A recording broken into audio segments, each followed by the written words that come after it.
The storm hit without warning. Nathan Cross was 6 years old when he learned what it meant to be brave. The deck of the SS Northern Star pitched beneath his feet, sending him stumbling toward the railing. Salt spray stung his eyes. Thunder cracked overhead like artillery fire. The ocean rose in mountains of black water, each wave tall enough to swallow the ship whole. His father stood at the helm, Captain James Cross, 40 years old, hands steady on the wheel.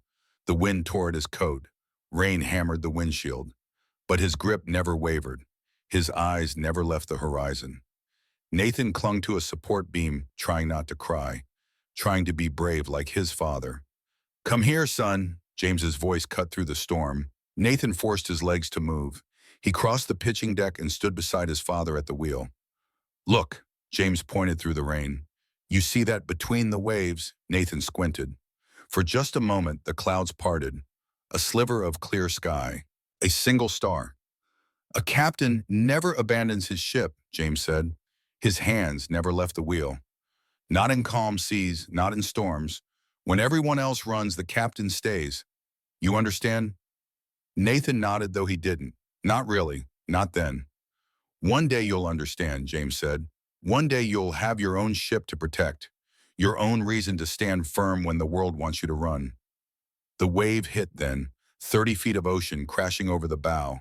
The ship groaned, metal screamed. Nathan lost his footing and would have fallen, but his father's hand shot out and caught him, held him steady.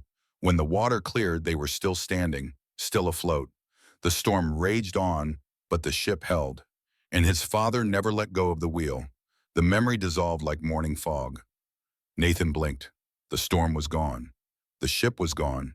His father was gone. 47 years later. Portland, Oregon, Wednesday morning. Gray light filtering through cheap blinds. Nathan Cross sat at his kitchen table, 53 years old now, holding a cup of coffee that had gone cold an hour ago. The apartment around him was silent except for the hum of the refrigerator and the distant sound of traffic 3 floors below. He'd lived here 8 years. Small space, secondhand furniture, nothing that meant anything. The letter sat on the table in front of him. White envelope, official looking. Return address from a law firm in Montana he'd never heard of. Brennan and Associates, Riverside Falls. Population 1,847, according to the internet.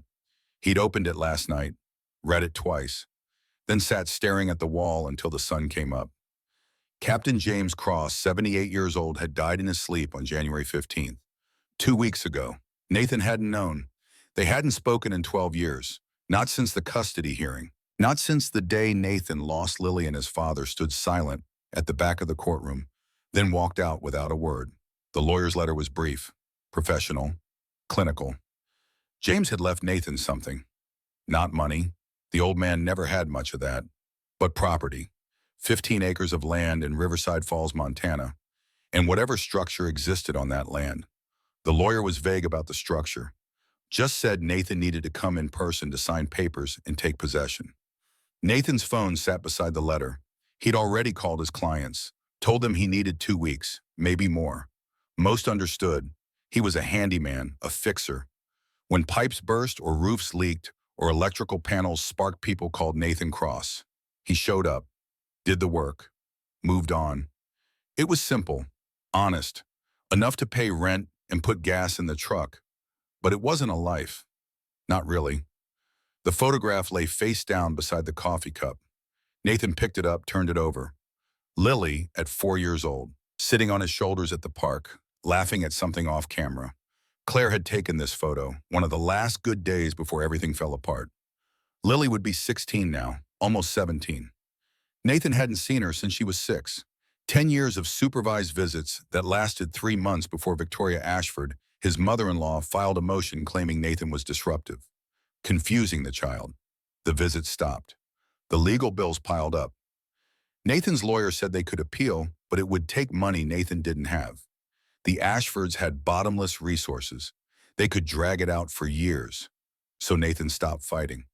Not because he didn't love Lily, but because watching her cry every time he had to leave was destroying them both. Because he was exhausted. Because he didn't know how to fight people with that much power. He moved to Portland, took whatever work came, Built something that looked like a life from the outside but felt hollow on the inside. 10 years. Nathan set the photo down and picked up the letter again. One sentence near the end caught his attention, though the lawyer probably hadn't meant it to. Everything you need to bring Lily home is there, Simon. Everything you need. What did that mean?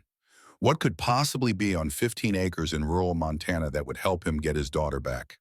James had been a ship captain, a merchant marine, 40 years at sea. What would he have left on a piece of land 1,200 miles from the ocean? Nathan stood, walked to the bedroom, pulled his duffel bag from the closet, and started packing. Not much. Jeans, work shirts, toiletries. He zipped the bag and carried it to the kitchen. The red toolbox sat on the counter where it always sat. Nathan ran his hand over the dented metal. His father had given him this toolbox when Nathan was 15, handed it over without ceremony in the driveway of their small house by the docks. "You'll need this," James had said. That was it. No explanation, no life lessons. Just the toolbox and the assumption that Nathan would figure out the rest. Nathan had carried it through every job, every apartment, every version of his life since. Inside were the tools his father had used and the ones Nathan had added over the years. Everything he needed to fix what was broken. Everything except what was broken in his own life. He wrapped the photograph of Lily in a clean shirt and tucked it into the duffel bag. Then he picked up the toolbox, grabbed his keys, and walked out. The drive from Portland to Riverside Falls took 14 hours. Nathan left at 6 in the morning and drove straight through, stopping only for bomb and bad coffee. He took Interstate 84 east through the Columbia River Gorge, then north into Washington, before cutting across Idaho and into Montana. The landscape changed gradually. Urban sprawl gave way to suburbs. Suburbs faded into farmland. Farmland rose into foothills, then mountains. By the time Nathan crossed into Montana, the world had simplified. Sky, earth, road, the essentials. He drove with the radio on classic country stations, drifting in and out of range. Songs his father used to listen to: Waylon Jennings, Willie Nelson, Merle Haggard. The music filled the silence but didn't chase away the memories. Nathan was 8 years old the first time his father took him aboard the Northern Star. Summer of 1980, the ship was docked in Seattle for repairs. James had 3 days before the next voyage. They walked up the gangway together, Nathan's hand in his father's rough palm. The ship was enormous. 200 feet of steel and rivets and machinery. It smelled like diesel fuel and salt water, and something else Nathan couldn't name then. Later, he'd recognize it as the smell of distance, of places beyond the horizon. James showed him everything: the bridge, the engine room, the crew quarters, the cargo holds big enough to swallow a house. But the captain's quarters were what Nathan remembered most. A small room with a narrow bed, a desk, a porthole looking out at the water.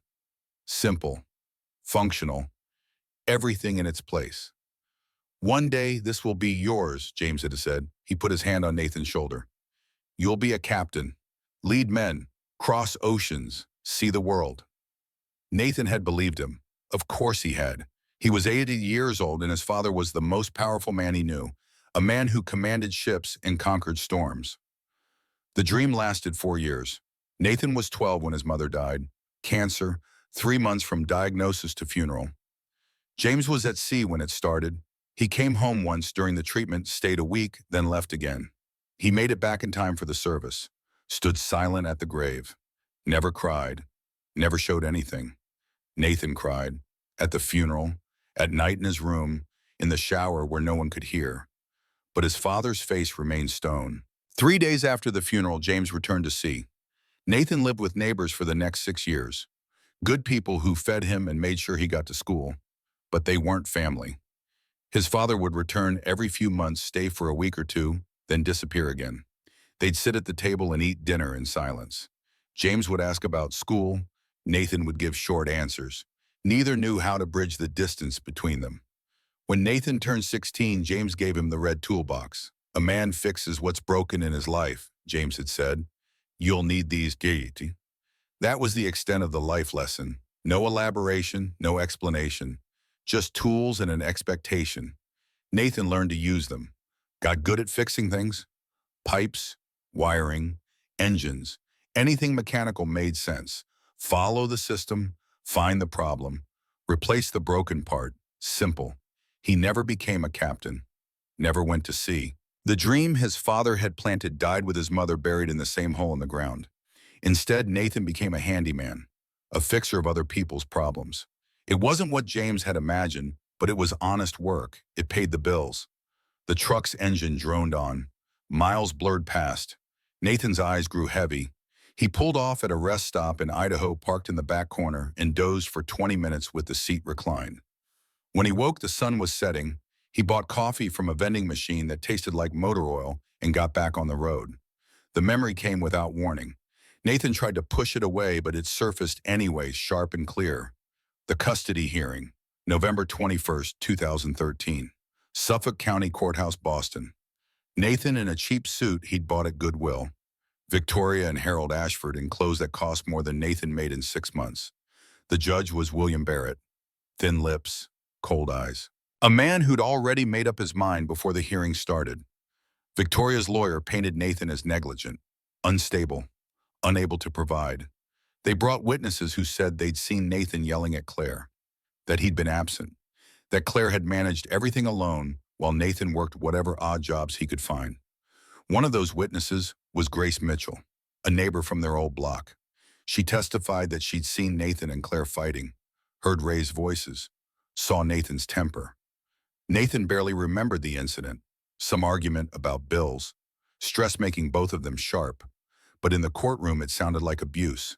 Nathan's lawyer tried to defend him, talked about Nathan's work ethic, his love for Lily, his attempts to be a good father under difficult circumstances.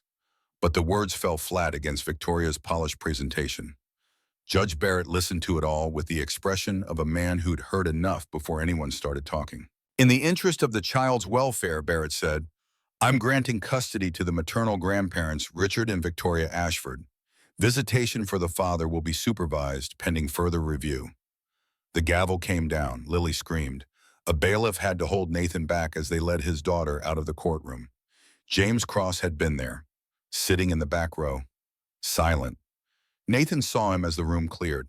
Their eyes met for just a moment. Nathan expected something, anything, anger, support, sympathy. But James just stood, turned, walked out.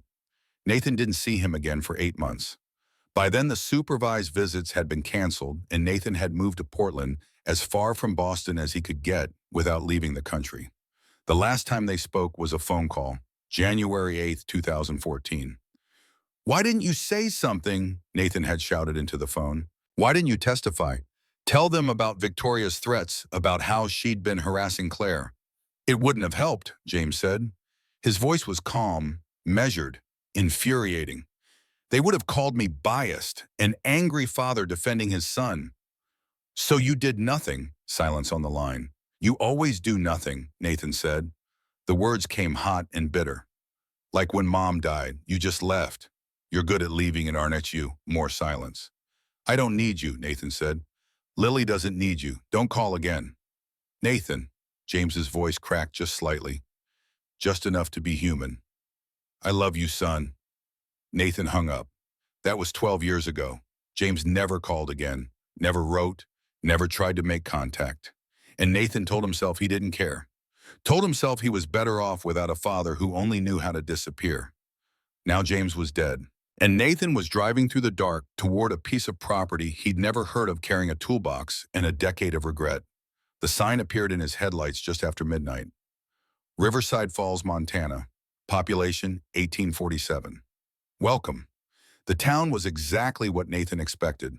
One main street, a handful of shops, a diner with a flickering neon sign, a post office, a bar. Everything closed at this hour except the bar, where warm lights spilled from the windows, and 3 pickup trucks sat in the parking lot.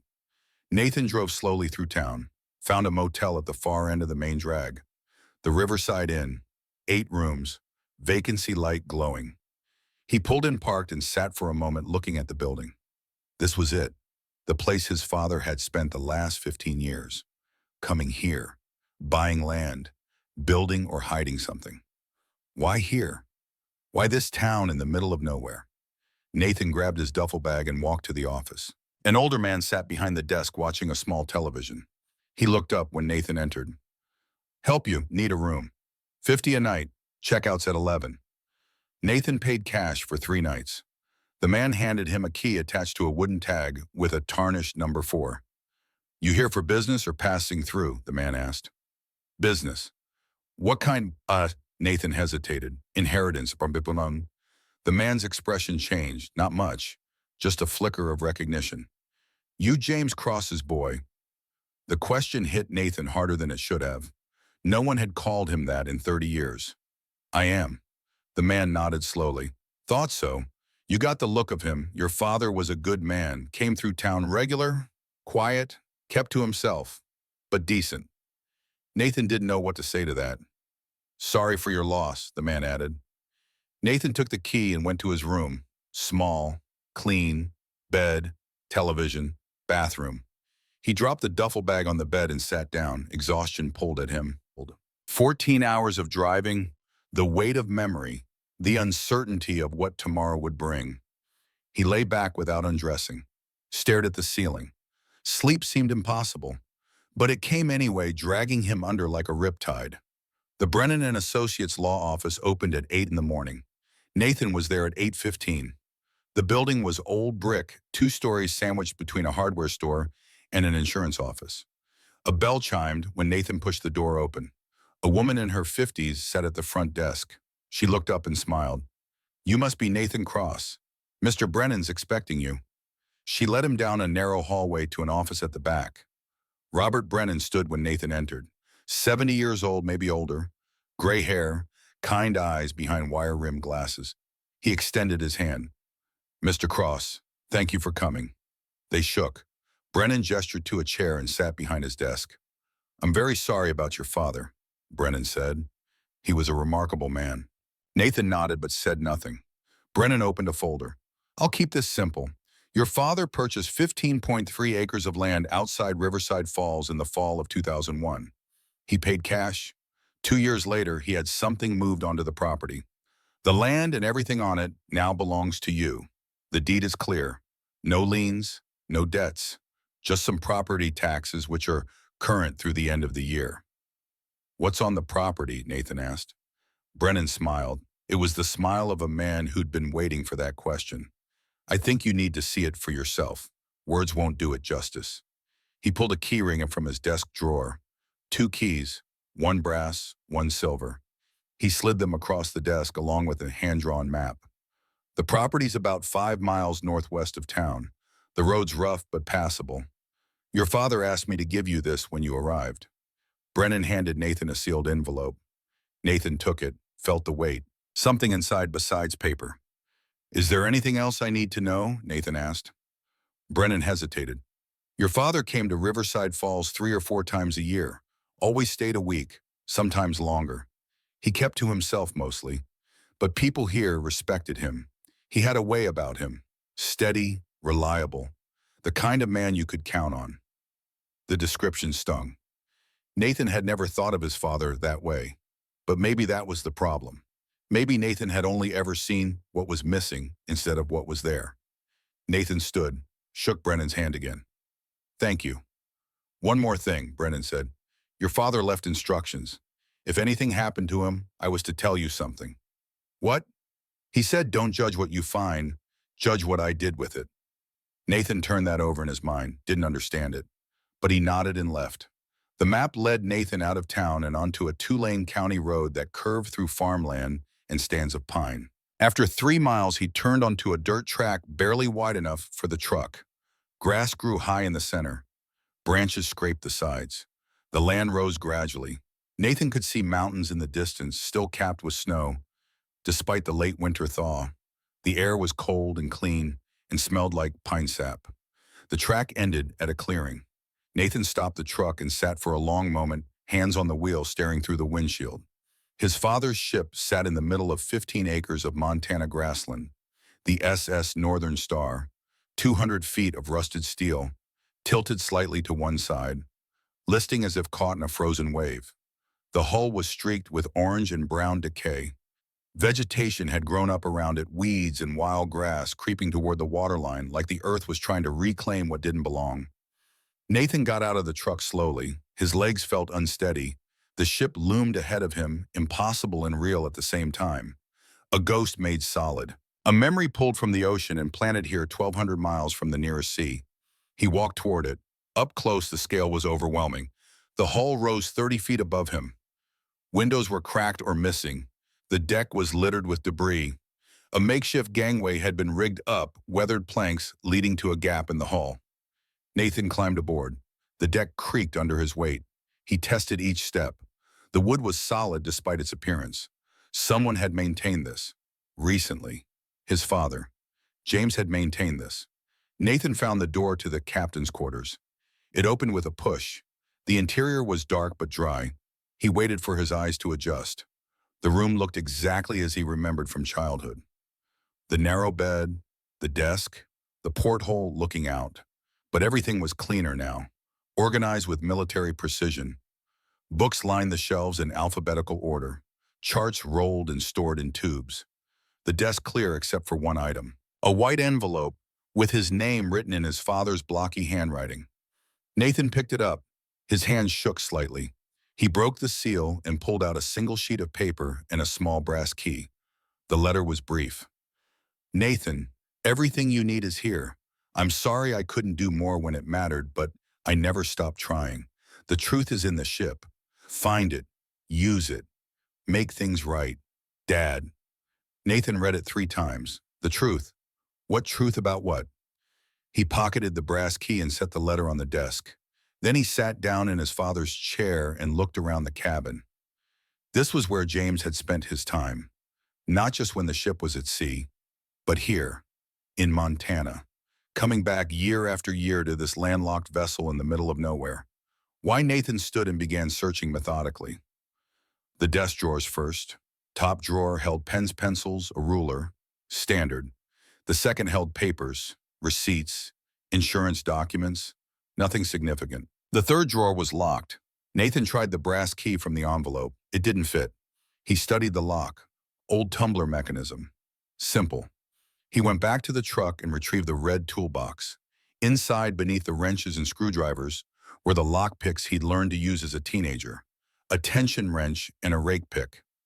He worked the lock carefully, felt for the pins. After 2 minutes, he heard the click. The drawer slid open. Inside was a leather-bound book. A ship's log, the kind captains were required to keep. Nathan lifted it carefully. The leather was worn smooth, the pages thick and yellow. He opened it to the first page. The date made him pause. September 12th, 2013. That was 2 months before Claire died. 2 months before the custody hearing. Nathan's heart began to beat faster. He flipped through slowly. His father's handwriting filled every page. Dates, times. But these weren't maritime logs. These were observations, investigations, documentation. And they were all about Victoria Ashford.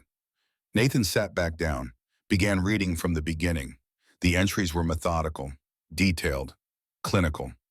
September 12, 2013, received a call from Victoria Ashford today. She asked about Nathan's work schedule, whether he's home with Lily regularly. I told her it was none of her business. She said it would become her business soon enough. Hung up on her. Nathan's throat tightened. His father had known. Even then, he'd known Victoria was planning something. September 19th, 2013. Victoria called again, more direct this time. Said she's been watching Nathan and Claire, taking notes. Said Claire is struggling and Nathan isn't equipped to handle the situation. I asked what situation. She wouldn't say, just kept talking about Lily's welfare. I told her to leave my son alone. The entries continued, each one documenting Victoria's escalating campaign. Her phone calls, her threats, her manipulation. October 3rd, 2013.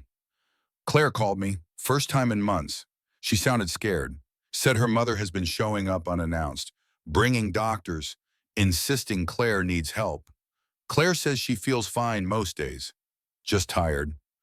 I asked if Nathan knows. She said she doesn't want to worry him. I told her to document everything, keep a record. Nathan stood abruptly, walked to the porthole, looked out at the empty land. Claire had called his father. She'd been scared, and Nathan never knew. He forced himself to sit back down. Keep reading. October 10th, 2013. Margaret Finch left a voicemail. I didn't call back. The message was clear enough. She's preparing something. I've started making my own documentation. Called a lawyer friend in Boston. Asked about grandparents' rights in custody cases. Didn't like what I heard. The entries grew darker. October 15th, 2013. Claire's gone. Nathan called, barely coherent. Brain hemorrhage. I'm heading back to port early. Should arrive in 3 days. God help us. Nathan's vision blurred. He blinked hard, kept reading. October 18th, 2013. Made it to the hospital. Too late. Claire's already been buried. The Ashfords arranged everything, didn't wait for Nathan to make decisions. Victoria looked at me during the service like she'd already won something. The next entry was dated 2 weeks later. November 2nd, 2013. The Ashfords filed for custody. I knew it was coming. Talked to Nathan, tried to convince him to fight harder. But he's destroyed. Can't blame him. I've hired a private investigator. Something isn't right about Claire's death. Nathan stopped reading, set the logbook down carefully. His hands were shaking. His father had known, had seen it coming, had tried to help, and Nathan had spent 12 years thinking James didn't care. He picked up the logbook again, forced himself to continue. The entries that followed detailed his father's investigation. The private investigator's findings, evidence of Victoria's past, her first husband's death, the inconsistencies in the police report, the pattern of control and manipulation. November 14th, 2013. I found something. Victoria's first husband died 23 years ago. Fall down the stairs, ruled accidental. But there were inconsistencies in the police report. Witnesses who weren't interviewed. Victoria inherited everything. Nathan's blood ran cold. November 20th, 2013. Attended the custody hearing. Sat in the back. Wanted to testify about Victoria's threats. But Nathan's lawyer said it would seem biased. Angry father defending his son. The Ashford lawyers were good, professional. They made Nathan look like a failure. Grace Mitchell testified against him. Said she saw him yelling at Claire. Grace looked terrified the whole time, like someone had a gun to her back. Grace Mitchell. Nathan remembered her, their old neighbor, the woman who'd destroyed his credibility on the stand. November 21st, 2013. They took Lily. Judge ruled for supervised visitation only. I watched Nathan fall apart. Wanted to say something. Anything. But what good are words now? I failed him, failed Claire, failed Lily. But I'm not done yet. The final entry on that page was dated December 1st. December 1st, 2013. I confirmed suspicions about Grace Mitchell. The Ashfords paid off her mortgage 2 weeks before the hearing. $30,000. Transferred directly from Harold Ashford's account to her bank. Grace testified because she had no choice. They bought her house to control her testimony. Nathan closed the logbook. Stood, walked to the center of the cabin. His father had known everything. Had documented it all. Had spent 12 years building a case. And Nathan had hung up on him. Told him never to call again. The weight of that crushed down like water pressure. Nathan sat on the edge of the narrow bed, put his head in his hands, and for the first time in 10 years he let himself cry. Not quiet tears. Deep, wrenching sobs that shook his whole body. For Claire, for Lily, for his father. For 12 years of misunderstanding and distance and wasted time. When he finally stopped, the cabin was silent except for the sound of wind moving through the gaps in the ship's hull. Nathan wiped his eyes, stood, walked back to the desk. The logbook had hundreds more pages. Years of documentation. His father's entire final decade spent building something. A weapon, evidence, justice delayed but not abandoned. Nathan opened the red toolbox, set it on the desk beside the logbook. His father's words echoed in his mind, the ones he'd said when he gave Nathan this toolbox at 16. A man fixes what's broken in his life. Nathan hadn't understood then, but he understood now.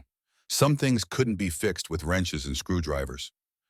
Some broken things required patience, time, evidence, strategy.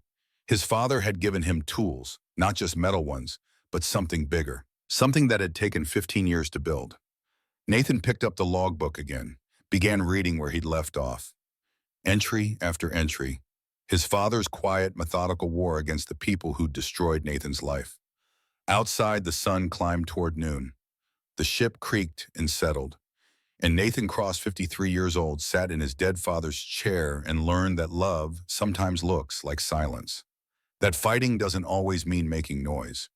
That a captain who seems to have abandoned his ship might actually be the only one still steering through the storm. The logbook had more to reveal. Nathan could feel it. But this was enough for now. Enough to know that his father hadn't walked away. Enough to know that the last 12 years of James Cross's life had been spent on a single mission, bringing Lily home. Nathan stood, walked to the porthole, looked out at the Montana landscape. Somewhere 3 states away, his daughter was living with murderers, with people who'd lied and bribed and possibly killed to keep control of her. And somewhere in this ship, his father had hidden the evidence to prove it all. Nathan turned back to the cabin, to the desk and the shelves and the walls. His father's note had been clear. The truth was in the ship. Everything Nathan needed was here. Time to start searching. He opened the red toolbox again, began pulling out tools he'd need: screwdrivers, pry bars, a flashlight. His father had built this puzzle. Now Nathan would solve it, one piece at a time. For Lily, for Claire, for the 12 years he'd lost believing his father had abandoned him when James Cross had actually been doing the one thing he knew how to do. Standing at the helm, hands on the wheel, refusing to abandon ship even when the storm threatened to swallow everything whole. Nathan picked up the logbook one more time. Read the last entry on the first page. A captain never abandons his ship. I taught Nathan that when he was 6 years old. I hope when he reads this, he'll understand I never abandoned him either. I was just fighting a different kind of storm. The kind you can't see until you're already in it. The kind that takes everything if you're not willing to stand firm. I stood firm, son, for you, for Lily, for all of us. Now it's your turn to take the wheel. Nathan closed the logbook, set it down gently, and then he got to work. The Seattle skyline rose through the morning fog like steel teeth biting at low clouds. Nathan had driven through the night again, 6 hours from Riverside Falls, fueled by truck stop coffee and the weight of what he'd discovered in his father's logbook. The office building where Diana Wells worked was glass and chrome, 15 stories of corporate precision in the heart of downtown. Nathan felt out of place in the lobby. His work boots scuffed on marble floors. His jacket was worn at the elbows. But he'd learned long ago that wealth was just another kind of armor, and armor could be pierced if you knew where to aim. The elevator climbed to the 12th floor. The receptionist was expecting him. Young woman, professional smile gesturing toward a conference room with floor-to-ceiling windows overlooking the sound. Diana Wells entered 3 minutes later. 54 years old, silver hair cut short and precise. Eyes that missed nothing. She carried a yellow legal pad and a pen that probably cost more than Nathan's truck payment. They shook hands. Her grip was firm. Mr. Cross, thank you for making the drive. Thank you for seeing me on short notice. She sat across from him, opened the legal pad. Your email was brief but compelling. You said you have evidence of judicial corruption and possible homicide related to a custody case from 2013. Nathan reached into his bag and pulled out the copies he'd made. The logbook was too valuable to risk, so he'd spent yesterday at a library in Riverside Falls scanning every page. He slid the thick folder across the table. Diana opened it, began reading. Her expression never changed, but Nathan saw her posture shift, shoulders straightening, focus sharpening. This was a predator recognizing prey. She read for 30 minutes without speaking. Nathan waited, watched the city beyond the windows, ferries crossing the sound, seagulls wheeling in the gray air, a world that kept moving while his had been frozen for a decade. Finally, Diana looked up. This is extraordinary. Your father documented 12 years of investigation, financial records showing payments from Richard Ashford to witnesses, evidence of Judge William Barrett's gambling debts and subsequent bankruptcy withdrawal, recorded phone conversations. This is the work of someone who understood exactly what he was building. Can we use it? Nathan asked. Use it, mister. This doesn't just give us grounds to appeal the custody decision. This is evidence of organized criminal activity, bribery, corruption, conspiracy, and potentially murder. She flipped to a marked page. Your father notes here that Claire called him 3 days before she died, said she believed Victoria was poisoning her, that she was planning to go to the police after Lily's birthday. I know. But to prove murder, we need more than suspicions. We need medical evidence, toxicology reports. Your father mentions he transferred medical records to a bank safe deposit box. Do you have them? Not yet. The log mentions a key hidden somewhere on the ship, where I used to hide things as a child. Nathan leaned forward. But before I go back, I need to know this is worth it, that we actually have a chance. Diana set down her pen, met his eyes directly. Mr. Cross, I'm going to be honest with you. This case will be ugly. Victoria Ashford has money connections and a documented willingness to destroy anyone who threatens her. She will come after you with everything she has. She'll dig up every mistake you've ever made, every bad day, every moment of weakness. She'll paint you as unstable, dangerous, obsessed. Her lawyers will try to bury us in motions and delays.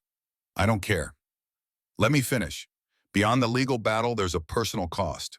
Lily is 16 now. She spent 10 years with Victoria as her primary guardian. She's been told you abandoned her, that you didn't want her. Even if we win custody, there's no guarantee she'll accept you back into her life. You need to prepare for that possibility. Nathan had thought about this every day for 10 years. I know. Then why are you doing this? Why now? The question hung in the air between them. Nathan thought about the easy answer, that his father's death had given him the tools he needed, that justice demanded action, that Lily deserved the truth. But the real answer was harder. Because I made a promise, Nathan said. When Lily was born, Claire made me promise that no matter what happened, I'd protect our daughter. I failed. I let them take her because I was too broken to fight. I let 10 years pass because I was too afraid to fail again. But my father spent 15 years of his life building a case he knew he'd never see finished. He did that for me. For Lily. The least I can do is be brave enough to use it. Diana studied him for a long moment. Then she nodded. All right, I'll take your case. But first we need those medical records. Find them. Bring them to me. If they show what your father believed they show, we'll have everything we need. Nathan stood, shook her hand again. Thank you. Don't thank me yet. This is going to get harder before it gets better. The drive back to Montana took 7 hours. Nathan pushed the old Ford harder than he should have, eating miles through Idaho's panhandle as the sun climbed and fell. His mind churned through possibilities. Where would he have hidden things as a child? The ship had been his playground during those brief visits when his father was in port. He'd explored every corner, found every secret space.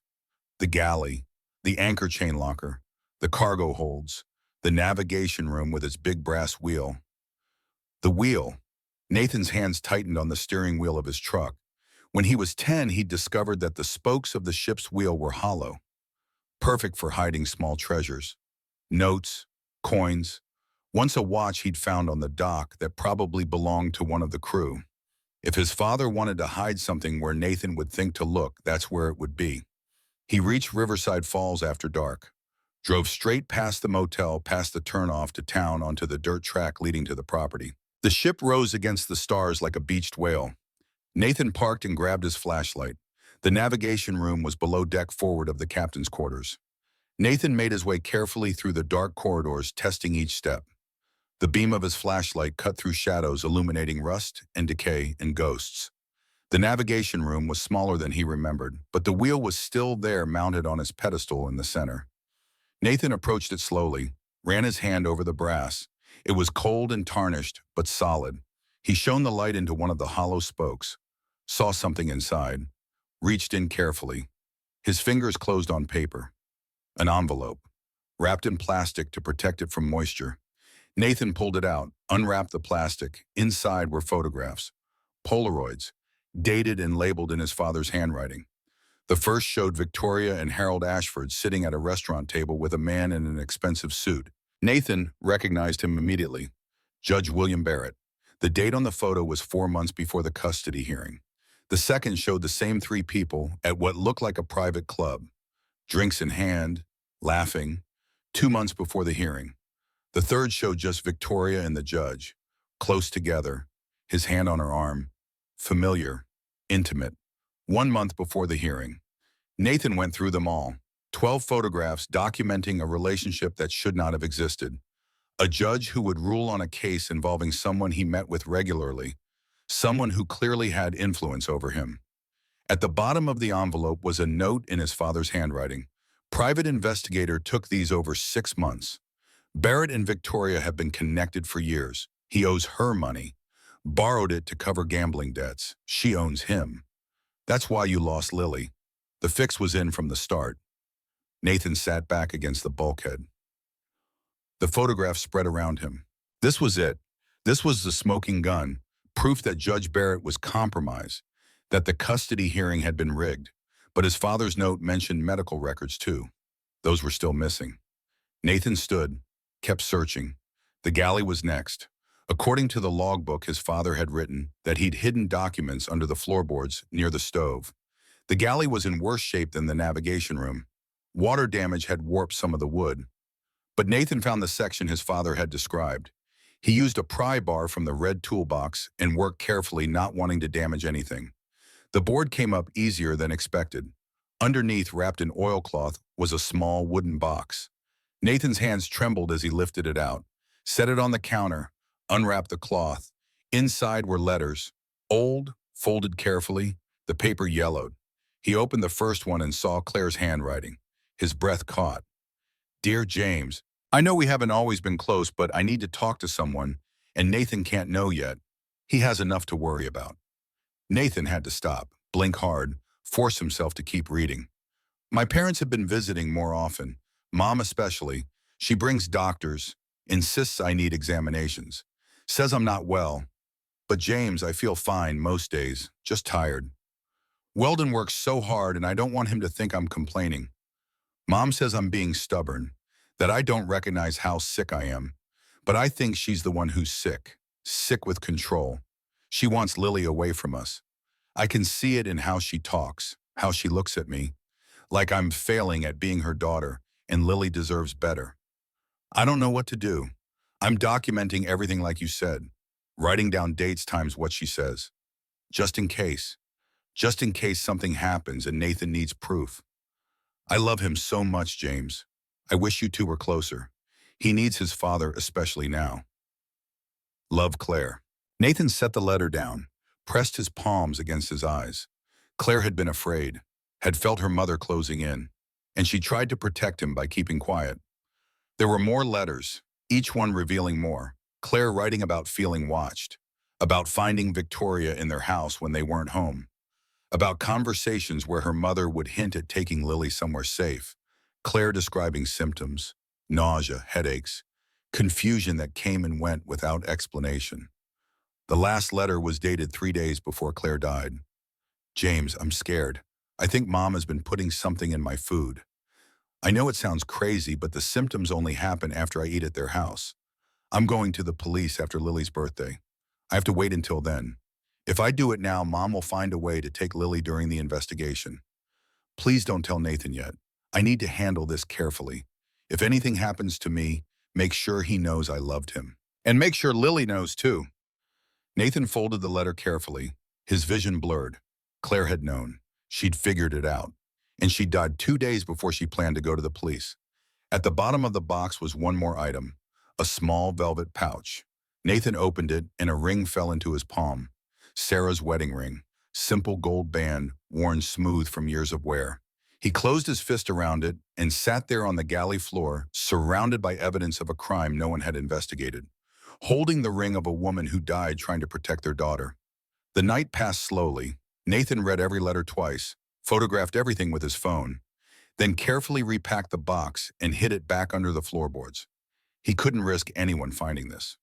At dawn, he drove into town, found Mitchell's Diner, the same place his father had mentioned in the logbook.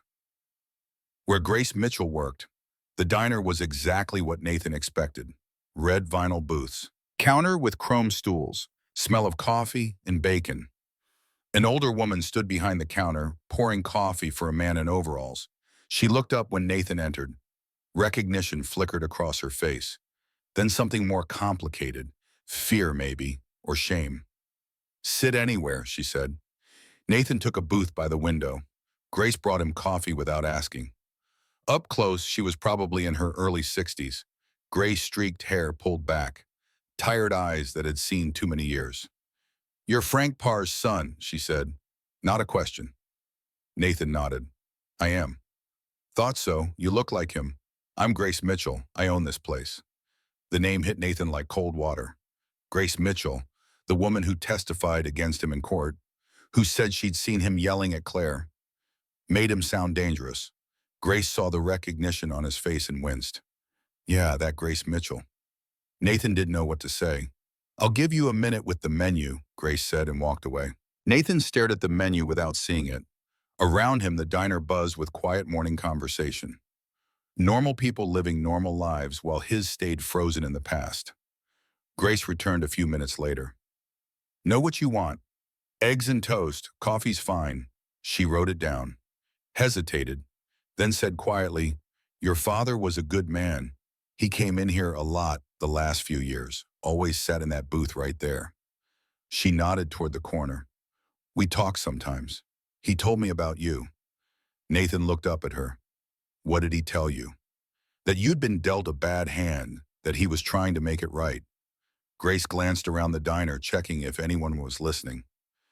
Then she lowered her voice. "He told me about the custody case, about what I did. So you know I lied. I know you testified to something that wasn't the whole truth." "Yes. I'm not proud of it, but I need you to understand. I had 2 kids at home. The bank was about to foreclose. Victoria Ashford showed up at my house 6 weeks before the hearing. She knew exactly how much I owed, knew when the payments were due. Then she made me an offer. Testify about what I'd seen. Make it clear you had a temper, and she'd pay off my mortgage. $30,000. And you agreed." Grace's face tightened. "I had 2 kids. I was going to lose my house. Yes, I agreed."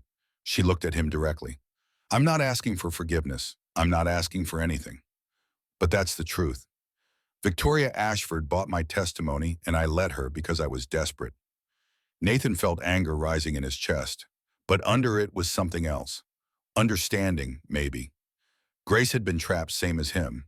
Different kind of trap, but Victoria had known exactly which buttons to push. "Your father figured it out," Grace continued. "He came into the diner about a year after the hearing. Sat down, ordered coffee, and said he knew what I'd done. I nearly had a heart attack. But he wasn't there to threaten me. He said he was building a P and collecting evidence, and he wanted me to know that when the time came, I'd need to tell the truth. The real truth." "What did you say?" "I said yes. I told him everything.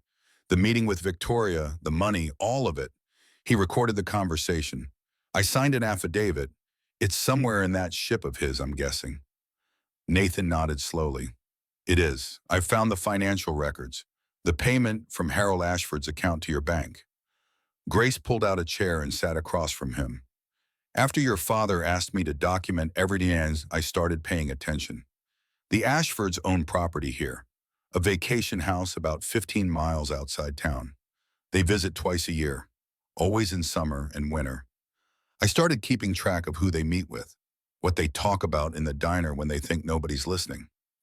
She went to the register and came back with a folder, handed it to Nathan. Inside were notes, dates, photos. Grace had done exactly what James had asked. She'd become an investigator watching the people who destroyed Nathan's life. "There's something else you should know," Grace said quietly. 3 years ago, a man came to town. Journalist, working on some story about influential families in the region. He interviewed people, looked at public records. Then one day he left town suddenly. His car was found abandoned 2 states over. He never finished his story, never came back. You think Victoria? I don't know, but I know people stopped asking questions after that." Nathan looked at the folder in his hands, felt the weight of what Grace was saying. He'd been thinking of this as a legal battle, a fight in courtrooms with lawyers and evidence. But if Victoria was willing to make people disappear, He was walking into something more dangerous than he'd realized. "Why are you telling me this?" Nathan asked. "Why help now?" Grace smiled sadly. "Your father convinced me I'd be safer staying put, acting normal. If I ran, it would look suspicious. So I stayed, kept the diner open, waited. For what? For you. Your father said when you finally came, it would mean you were ready to fight, that you'd have what you needed to take them down. So tell me, are you ready?" Nathan thought about Claire's letters, the photographs of Judge Barrett, the evidence scattered through the ship. He thought about Lily, 16 years old now, living with her mother's killer. "I'm ready, but I need more than what I have. My father said everything was in the ship. I found a lot, but I'm missing something. Something big." Grace nodded. "Your father mentioned photographs and medical records. He said they were the smoking gun. He hid them somewhere on the ship, somewhere only you would think to look. I found the photographs, Judge Barrett and Victoria together. But the medical records, I haven't found those yet. He said you'd understand when you saw them, that they'd make everything clear." Nathan stood. "I need to keep searching." Grace walked him to the door. Before he left, she put a hand on his arm. "Be careful. If Victoria figures out what you're doing, she won't hesitate. She's protected her control over Lily for 10 years. She won't give it up easily." "I know. And Nathan, I really am sorry for what I did, for the part I played in taking your daughter away." Nathan looked at her, this woman who'd been trapped by circumstances, who'd made a terrible choice and lived with it ever since. He couldn't forgive her. Not yet, but he understood. "Help me now," he said. "Help me get Lily back. That's how you make it right." Grace nodded. "Whatever you need." Nathan drove back to the property as the sun climbed overhead. The ship waited, massive, impatient. He climbed aboard and went straight to the captain's quarters, pulled out the logbook and started reading again from where he'd left off. His father had been methodical.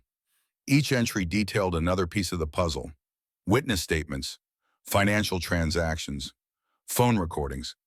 James had spent 15 years building an airtight case, but one entry caught Nathan's attention. March 15, 2014, transferred Claire's medical records to safe deposit box. Box 247, First National Bank, Millerton, Montana. The key is where Nathan hides his secrets. Where Nathan hides his secrets. The navigation wheel had been one place, but his father was talking about something from childhood. Somewhere else Nathan had hidden things. The anchor chain locker. Nathan remembered now. During hide-and-seek with his father on the ship, the anchor chain locker had been his favorite spot.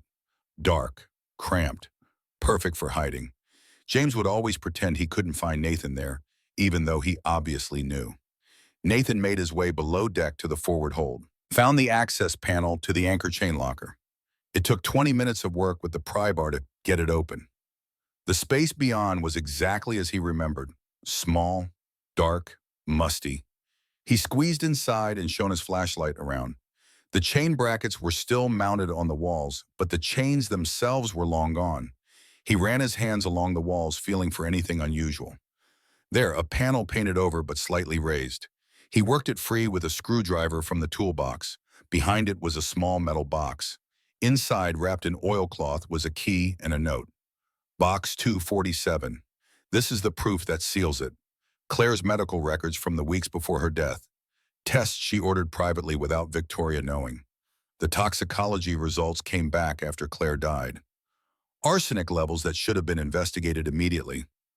I had to pay significant money to get these records before they disappeared. Use them. Make sure Claire's death means something. Nathan clutched his key, his hands shaking. His father had obtained the actual medical records. The proof of poisoning. This wasn't circumstantial anymore. This was hard science. He checked the note for the bank's location, Millerton, Montana, about 2 hours southeast. Nathan could get there before the bank closed. He climbed out of the locker, locked up the ship, got in his truck, and started driving. Called Diana Wells from the road. "I found them," he said when she answered. "The medical records. My father left them in a safe deposit box. I'm on my way to get them now." "Nathan, this is exactly what we need. Get those records and bring them to me. If they show what your father believed, we'll have everything required to move forward." "How long will it take to file?" Once I have the medical records, I can have motions filed within 48 hours. The state attorney general will want to review everything for criminal charges. This is bigger than family court now. This is homicide.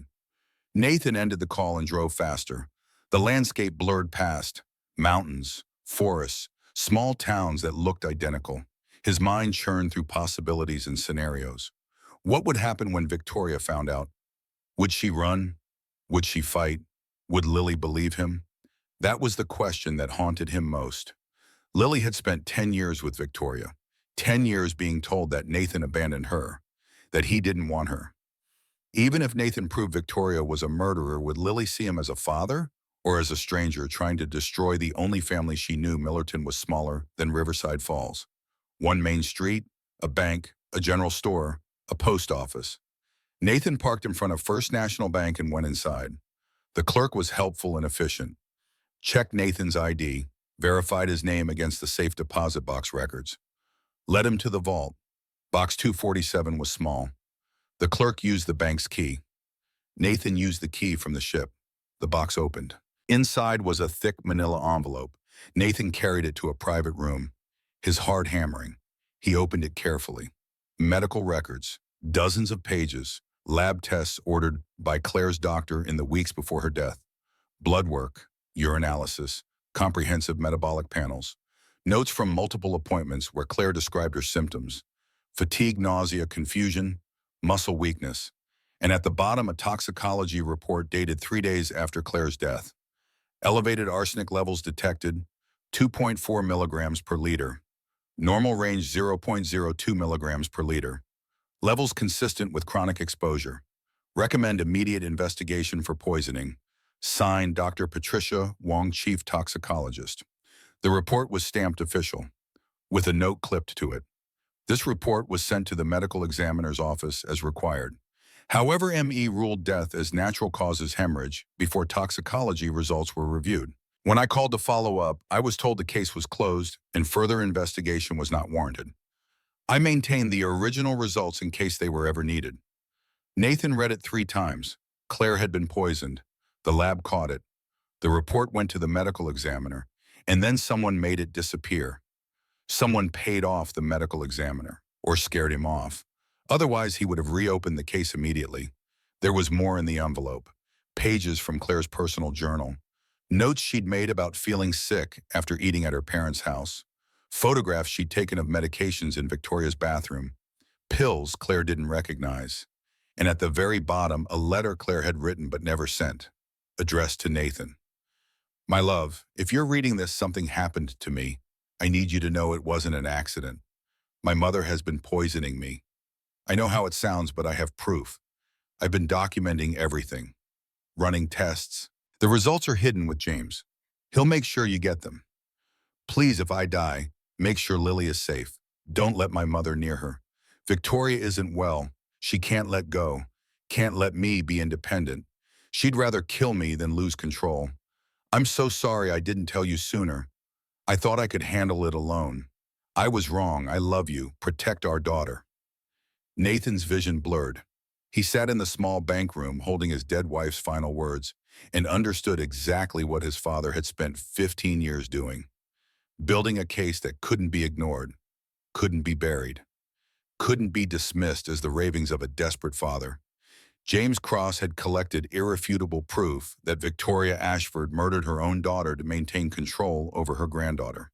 Nathan carefully repacked everything, signed the documents to close the safe deposit box, walked out of the bank carrying the envelope like it was made of glass. He got in his truck and sat for a long moment.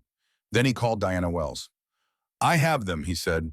Claire's medical records, official toxicology report showing lethal arsenic poisoning, notes from the doctor, Claire's own documentation, everything.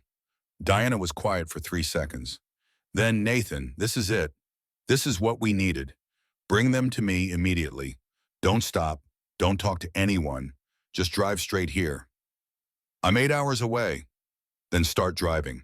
I'll have the state attorney general's office on standby. With these records, we can move for an arrest warrant. Victoria Ashford will be charged with murder. Nathan started the engine, pulled onto the highway. His phone buzzed almost immediately, a text from an unknown number. I know what you found. It doesn't matter. Lily is mine. You will never see her again. If you don't stop, I will kill you like I killed Claire and Richard. No signature, but Nathan knew who sent it. Victoria. She was watching. Had been watching all along, probably had people in Riverside Falls reporting back to her. Maybe someone at the bank, maybe someone who'd seen Nathan come and go from the property. It didn't matter now. Nathan had what he needed, the truth his father had spent 15 years uncovering, the evidence that would bring Victoria down. He drove through the afternoon and into the evening, called Diana from the road with updates.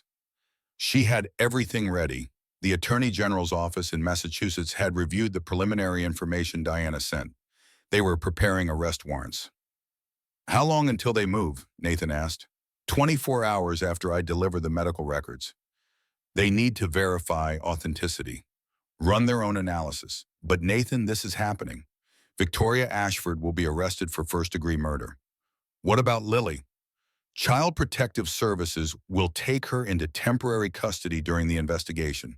I'm already filing emergency motions to establish your parental rights. Given the circumstances, fraud in the original custody case, I'm confident we can get Lily placed with you pending resolution. Nathan's hands tightened on the wheel. She doesn't know me. She's going to be terrified. I know, but she'll be safe. That's what matters. Nathan drove through the night, stopped once for coffee, kept going. The miles disappeared beneath his tires. He thought about Lily, about Claire, about his father spending years alone on that landlocked ship building a case he knew he'd never see finished. At 2 in the morning, Nathan's phone rang. Diana Wells. Her voice was tight. Nathan, we have a problem. What kind of problem? The police went to the Ashford residence in Boston to execute the arrest warrant and take Lily into protective custody. The house is empty. Neighbors said they saw Victoria and Lily leave yesterday afternoon with suitcases. No one knows where they went. Nathan's blood went cold. She ran. Yes, there's an Amber Alert issued. Every law enforcement agency in 3 states is looking for them. But Nathan, Victoria has resources. Money, connections, places to hide. This could take time. How much time? I don't know. Nathan pulled off the highway, parked on the shoulder. His mind raced. Victoria knew the arrest was coming. She'd taken Lily and disappeared. Where would she go? He thought about Grace's folder, the notes about the Ashford vacation house near Riverside Falls. But that was too obvious. Police would check there immediately. Then he remembered something else from Grace's notes. Victoria made regular trips to a small town in Pennsylvania. Smithfield, 3 or 4 times a year, always alone, always brief. Grace had noted it because it seemed odd. Victoria never mentioned business when she talked about those trips. Just said she was visiting a friend. A friend, someone Victoria trusted, someone who'd hide her. Nathan pulled out his phone, called Grace. It's Nathan. The notes you gave me mentioned Victoria visiting Smithfield, Pennsylvania. Did you ever find out why? Grace was quiet for a moment. No, I assumed it was personal.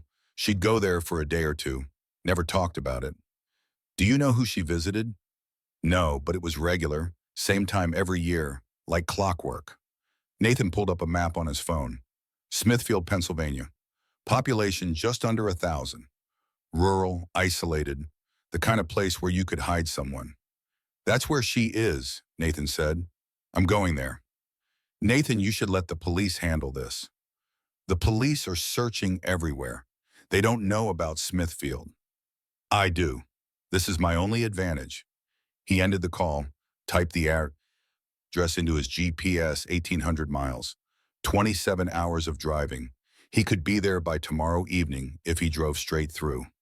Nathan pulled back onto the highway, pointed the truck east, and drove into the darkness chasing the daughter he'd lost 10 years ago and the woman who'd taken her. Somewhere ahead, Victoria Ashford was running, but Nathan wasn't the broken man he'd been a decade ago. He had his father's evidence, Diana Wells building the legal case, and most importantly, he had purpose. A captain never abandons his ship. His father had taught him that at 6 years old. James had spent his final years proving it, standing at the helm, hands on the wheel, fighting a storm that lasted 15 years.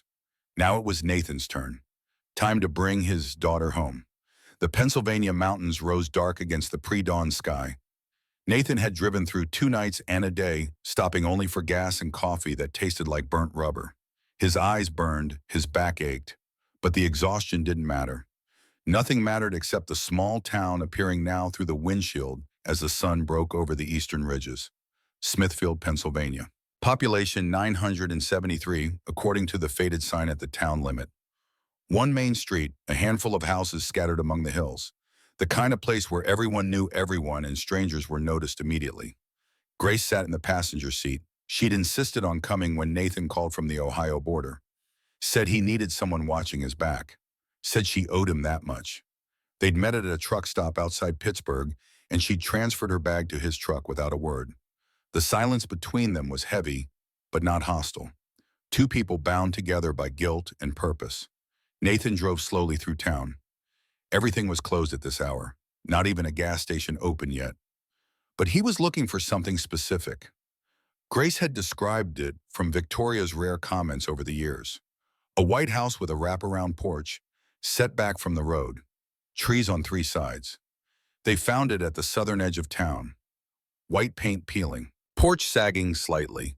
And parked behind the house, barely visible through a gap in the trees, was a black Mercedes S-Class with Massachusetts plates. Nathan pulled over 2 blocks away. Cut the engine, his heart hammered against his ribs. "That's her car," Grace said quietly. Nathan nodded, couldn't speak. After 10 years, after everything. Lily was inside that house, his daughter, 16 years old now, a stranger who carried his blood and his last name and memories of a father who'd vanished from her life. He reached under the seat, pulled out the gun he'd found in his father's toolbox back at the ship, a compact 9mm, old but well-maintained. Nathan had checked it yesterday. Loaded, safety on. He'd hoped not to need it. Grace saw the weapon. Her face went pale. "Nathan, I'm not going to use it, but Victoria's already killed 2 people that we know of. I'm not going in unarmed." "Then call the police. Let them handle this. The police will take hours to coordinate. Victoria will see them coming. She'll run again, or worse." Nathan tucked the gun into his waistband at the small of his back. Covered it with his jacket. "I'm just going to knock on the door. Talk to whoever answers. See if Lily's there. And if Victoria answers, then I'll deal with Victoria." Nathan got out of the truck. The morning air was cold and sharp. Mist hung in the hollows between the hills. He walked the 2 blocks slowly, rehearsing what he'd say, how he'd explain to his daughter that the grandmother she'd lived with for 10 years was a murderer, that the father she thought abandoned her had actually been fighting all along. The words felt impossible, but he kept walking. The house looked older up close. Paint not just peeling, but rotting in places. Porch boards soft with decay. But the Mercedes was new. Expensive. The contrast was jarring. Nathan climbed the porch steps. They creaked under his weight. He raised his hand to knock. The door opened before his knuckles touched wood. A woman stood there, mid-60s, gray hair pulled back, wearing a cardigan despite the chill. Her eyes went wide when she saw Nathan. "Who are you?" Her hand tightened on the doorframe. "My name is Nathan Cross. I'm looking for my daughter Lily. I believe she's here with Victoria Ashford." The woman's face went carefully blank. "I don't know what you're talking about. Please, I'm not here to cause trouble. I just need to see my daughter, to know she's safe." "I said I don't know anyone by that name. You need to leave." She started to close the door. Nathan put his hand against it, not pushing, just stopping it from closing. "Ma'am, there's an arrest warrant for Victoria Ashford. She's wanted for murder. My daughter is in danger. If you're hiding them, you're making yourself an accessory." The woman's resolve wavered, just slightly. "Murder. Victoria killed my wife. Poisoned her. Then she bribed witnesses and a judge to take our daughter. I have proof. Medical records, financial documents, testimony. The police are looking for them right now. An Amber Alert's been issued. If you know where they are, you need to tell me." From inside the house, a voice called out. Young, female. "Aunt Linda, who is it?" Nathan's world stopped. Lily's voice, he'd know it anywhere. 10 years older, but still hers. The woman Linda looked back over her shoulder, then at Nathan. "Wait here." She closed the door. Nathan stood on the porch, legs shaking. Lily was inside, right there, 20 feet away. After a decade of absence and loss and fighting, she was real and close and breathing the same air. The door opened again. This time Victoria Ashford stood there. She looked exactly as Nathan remembered. 64 years old but carrying it well. Expensive clothes, perfect posture, cold eyes that had never shown warmth even when she smiled. She studied Nathan like he was something mildly distasteful she'd found on her shoe. "Hello, Nathan. It's been a long time. Where's Lily?" "Safe upstairs, unaware of this dramatic scene you're creating." "Dramatic? There's a warrant for your arrest, for murder." Victoria's expression didn't change. "Yes," Linda mentioned. "How enterprising of you. You found your father's little treasure trove of lies and half-truths. Frank always was better at documentation than actual parenting." The words were designed to wound. Nathan didn't take the bait. "He was protecting me, protecting Lily, building a case against you." "A case?" Victoria smiled. It was worse than her usual coldness. "If you're expecting me to break down and confess, you'll be disappointed. I did what was necessary." Claire was weak, unstable, planning to take Lily away and raise her in poverty with a father who could barely support himself. "I prevented that." Nathan stared at her. "You're admitting it. You killed Claire." "I'm admitting I did what had to be done." Claire would have destroyed that child's future out of some misguided idea of independence. "I gave Lily everything she needed. Stability, education, opportunities, everything you couldn't provide. By murdering her mother. By removing an obstacle." Victoria's voice was utterly calm, clinical. "Now, unless you have police with you, which I notice you don't, I suggest you leave.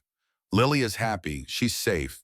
She doesn't need a father who abandoned her 10 years ago, showing up to destroy her life with accusations and legal theatrics." "I didn't abandon her. You took her." "Semantics. The result is the same. She doesn't remember you. She doesn't want you. You're a stranger." "Then let her tell me that herself." Victoria's eyes narrowed. "No. Why, if you're so sure she doesn't want me, what are you afraid of?" "I'm not afraid of anything. I'm simply protecting Lily from unnecessary trauma." Nathan pulled out his phone. "Then I'm calling the police right now. They'll surround this house, arrest you, take Lily into protective custody. Is that what you want?" Victoria's composure cracked, just slightly. "Wait." Nathan paused, finger over the dial button. "Let's be rational about this," Victoria said. Her voice had shifted, calculating now instead of cold. "You want to see Lily. I want to protect her. Perhaps we can reach an arrangement." "What kind of arrangement?" "You leave. Go back to whatever life you've built in Oregon. I'll take Lily somewhere safe. Somewhere you and the police won't find us. In a few years, when she's an adult, she can decide for herself whether to contact you." "You're offering to let me give up my daughter in exchange for you not getting arrested." "I'm offering you a chance to avoid traumatizing Lily with the truth about what I did." "Do you really want her to know I killed her mother? That her grandmother is a murderer? That knowledge will destroy her. Ignorance will protect her." Nathan looked at this woman, this monster, who'd killed her own daughter and was now calmly discussing it like a business transaction, who'd spent 10 years lying to Lily about everything that mattered. "You don't get to make that choice," Nathan said. "The truth matters, even when it hurts." He pressed dial. The emergency dispatcher answered. 911, what's your emergency?" "I'm at 247 Maple Street in Smithfield, Pennsylvania. Victoria Ashford is here. There's an active arrest warrant for her. She's wanted for murder. I need police immediately." "Officers are on their way. Stay on the line." Victoria's face went white. "You fool, you're destroying everything." "No, you destroyed everything when you killed Claire." From the staircase behind Victoria, a voice. "Grandma, what's happening?" Lily appeared at the top of the stairs. Nathan's vision blurred. His daughter. Tall, dark hair like Claire's, blue eyes like his own. She wore jeans and an oversized sweater, looked tired and confused and heartbreakingly real. "Lily, go back to your room," Victoria said. But Lily was already coming down the stairs, looking at Nathan. "Who are you?" Nathan tried to speak, couldn't. His throat had closed. Victoria stepped between them. "No one important, just someone who's leaving." Lily pushed past her grandmother, stood in the doorway, staring at Nathan. You're the man from the picture, the one in my baby photos. I'm your father, Nathan managed. His voice broke on the last word. Lily's face went pale. That's not possible. Grandma said you died when I was little. Your grandmother lied. Nathan forced the words out. I'm alive. I've been looking for you for 10 years, every single day. That's enough, Victoria grabbed Lily's arm. Get back upstairs. Lily jerked away. Don't touch me. She looked at Nathan again. If you're really my father, why didn't you come before? Why now? Because I didn't know how to find you. Your grandmother made sure of that. But then my father died. He left me evidence, proof of what really happened. What really happened to what? Nathan looked at Victoria, then at Lily. This was the moment, the truth that would change everything. Your mother didn't die of natural causes. She was murdered, poisoned, and I can prove it. Lily's legs buckled. She grabbed the doorframe for support. What? It's not true, Victoria said quickly. He's lying. He's desperate, and he's lying to hurt me. I have medical records, Nathan said. Toxicology reports. Your mother had arsenic in her blood. Lethal amounts. Someone was poisoning her for weeks before she died. Who? Lily's voice was barely a whisper. Nathan met her eyes. Your grandmother. Lily turned to Victoria. Tell him he's lying. Victoria's mask finally shattered. Her face twisted into something ugly. Your mother was weak. She was going to take you away, raise you in poverty, destroy your future. I couldn't allow that. The words hung in the air. Lily's mouth opened, closed, opened again. You're admitting it. You killed my mother. I saved you from a life of struggle. Lily staggered backward, hit the wall. You killed her, and you lied to me. For 10 years you lied. Everything I did was for you. You're a monster. Sirens wailed in the distance. Getting closer, Victoria's head snapped toward the sound. For the first time, Nathan saw fear in her eyes. This isn't over, Victoria said. She turned and ran toward the back of the house. Nathan started after her, but Lily was between them, frozen against the wall. He stopped. Lily. She looked at him, tears streaming down her face. Is it true, all of it? Yes. And you're really my father. You've been alive this whole time. Yes, I never stopped loving you, never stopped trying to find a way back to you. The back door slammed. Victoria was running. Nathan heard car doors, an engine starting. He made a choice. Let Victoria go or stay with Lily. The answer was immediate. Obvious. He stayed. Police cars screamed into the driveway. Officers poured out, weapons drawn, shouting commands. Nathan raised his hands, stepped away from Lily. Let them see he wasn't a threat. One officer approached. Nathan Cross. Yes. We have the arrest warrant for Victoria Ashford. Where is she? She ran out the back, maybe 2 minutes ago. Officers sprinted around the house. Nathan heard more sirens, more vehicles. The small town street filled with flashing lights. A female officer approached Lily, spoke quietly to her, led her inside to sit down, away from the chaos. Nathan wanted to follow, to stay close to his daughter. But another officer was asking him questions, taking his statement. The dispatcher needed confirmation. Nathan answered mechanically. His eyes kept going to the doorway where Lily had disappeared. 20 minutes later, an officer emerged from the woods behind the house, escorting Victoria Ashford in handcuffs. She'd tried to run on foot, hadn't gotten far. They walked her past Nathan. Victoria's eyes locked on his. No fear now, just hatred, pure and cold. You've destroyed her, Victoria said. Lily will never forgive you for this. Maybe not, Nathan said, but at least she'll know the truth. They put Victoria in a police car, drove away. The sirens faded into the distance. Grace appeared from somewhere, put her hand on Nathan's shoulder. You did it. No, my father did it. I just finished what he started. A detective introduced himself, said they'd need Nathan and Lily to come to the station. Give full statements. Child Protective Services had been called. They'd need to make arrangements for Lily's care while the investigation proceeded. She can stay with me, Nathan said. The detective looked uncomfortable.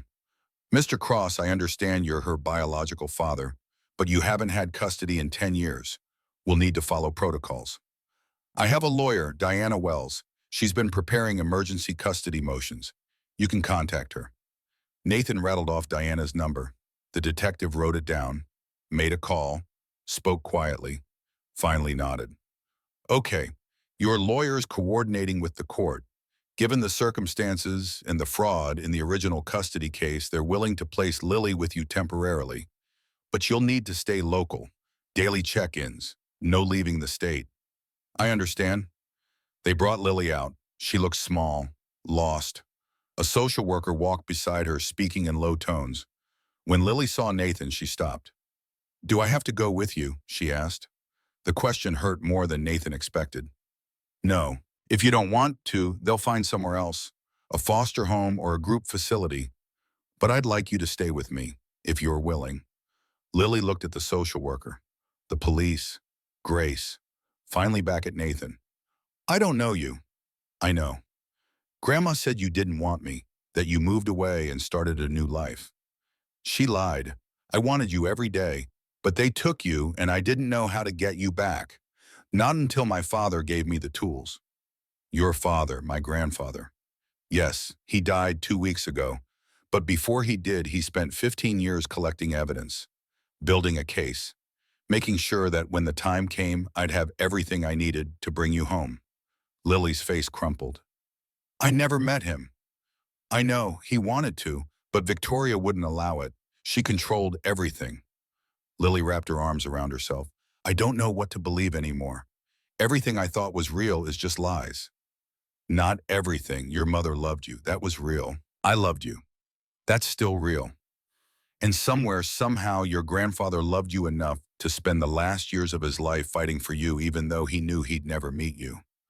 Lily started crying. Not quiet tears, deep sobs that shook her whole body. The social worker moved to comfort her, but Lily waved her away, stood there in the middle of the street crying while police and neighbors and strangers watched. Nathan took a step forward, stopped, waited, let Lily decide. After a long moment, she closed the distance between them, fell against his chest. He wrapped his arms around her and held his daughter for the first time in 10 years. She was bigger than he remembered, taller, but she still fit against him the same way, like a piece that had been missing finally clicking back into place. I'm sorry, Nathan whispered. I'm so sorry for all of it. Lily didn't answer, just cried harder. And Nathan held her while the Pennsylvania sun climbed higher, and the police finished their work, and Grace stood quietly nearby, making sure no one interrupted them. When Lily finally pulled away, her eyes were red and swollen. If I come with you, what happens? We figure it out. Together, one day at a time. I'm not going to pretend I have all the answers. I don't even know what questions to ask, but I'm your father. And whatever comes next, we'll face it as a family. Lily studied his face, looking for something, truth maybe, or reassurance. Okay?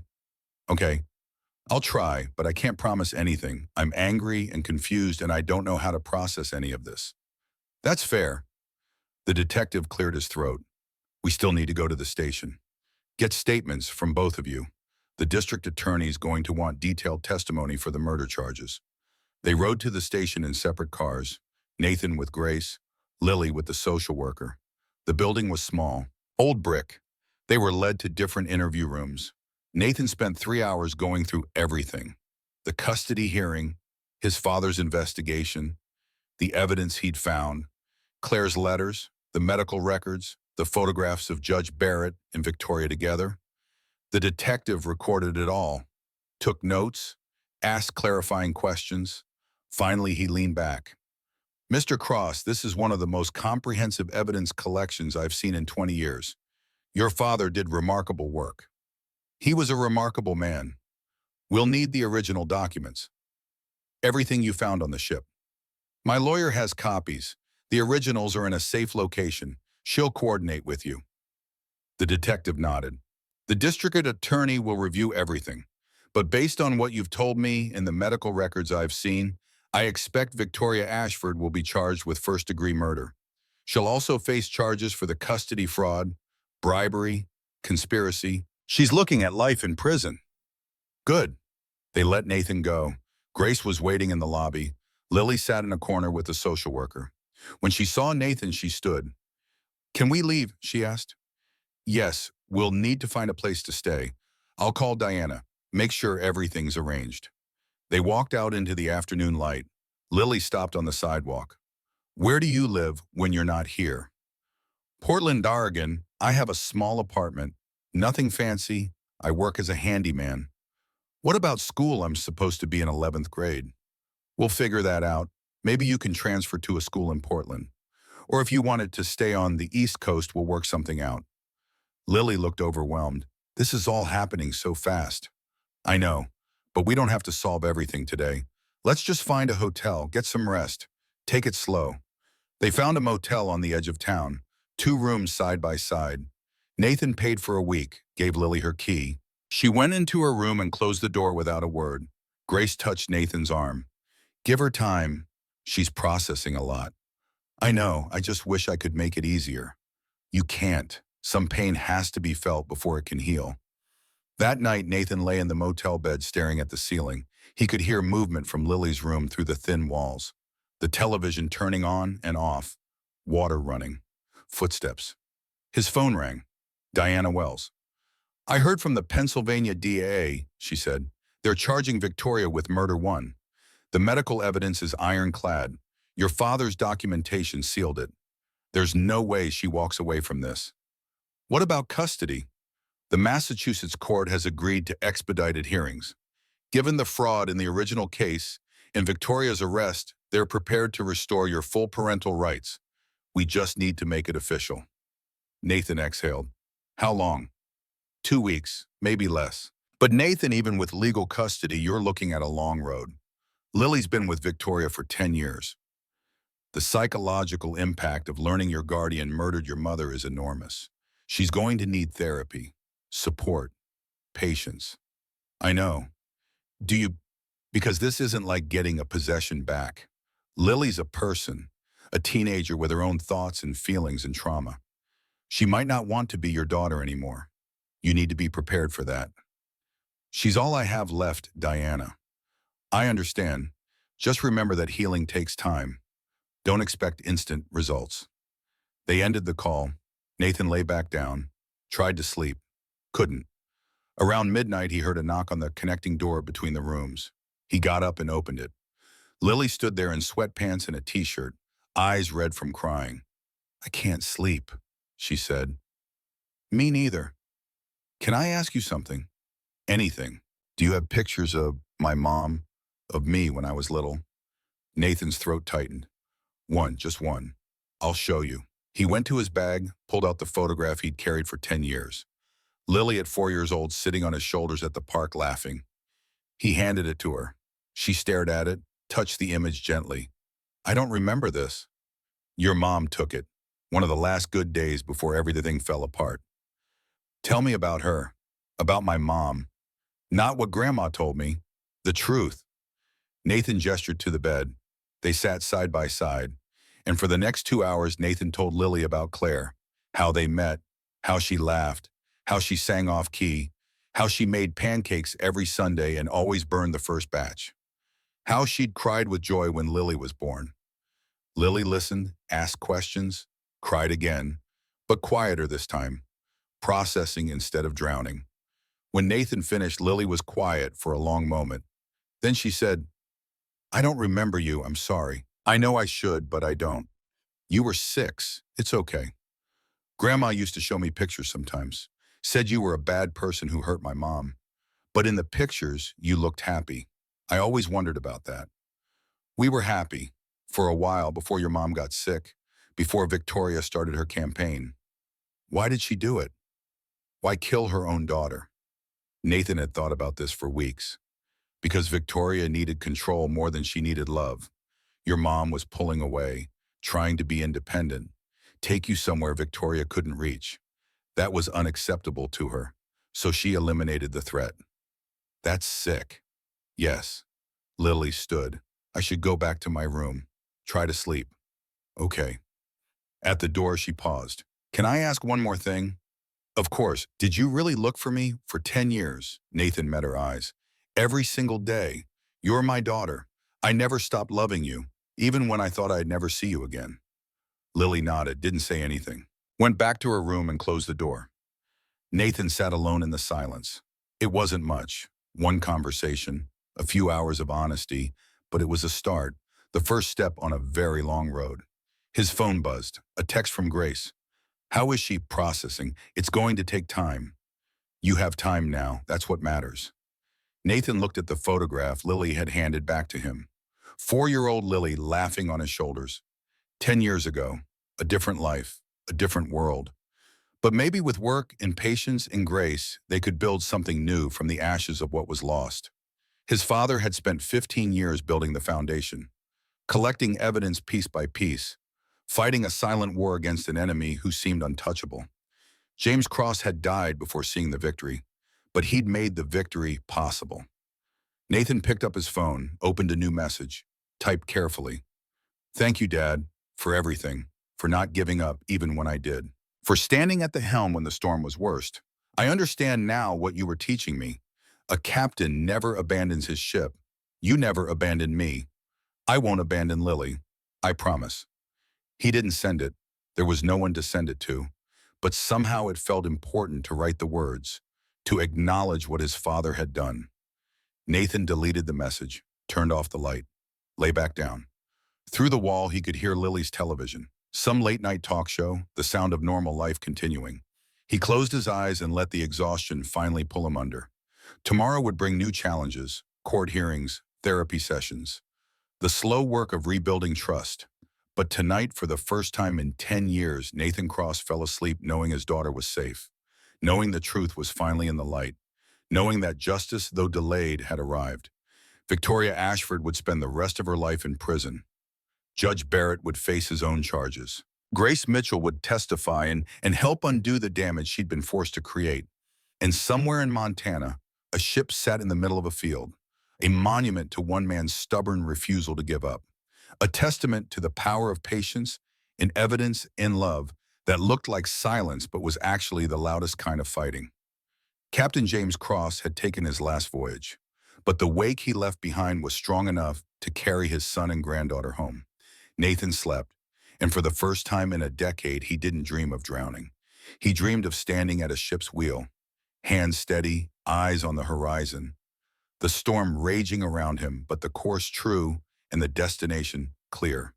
He dreamed of being a captain, like his father taught him, never abandoning ship, never surrendering to the waves. He dreamed of home.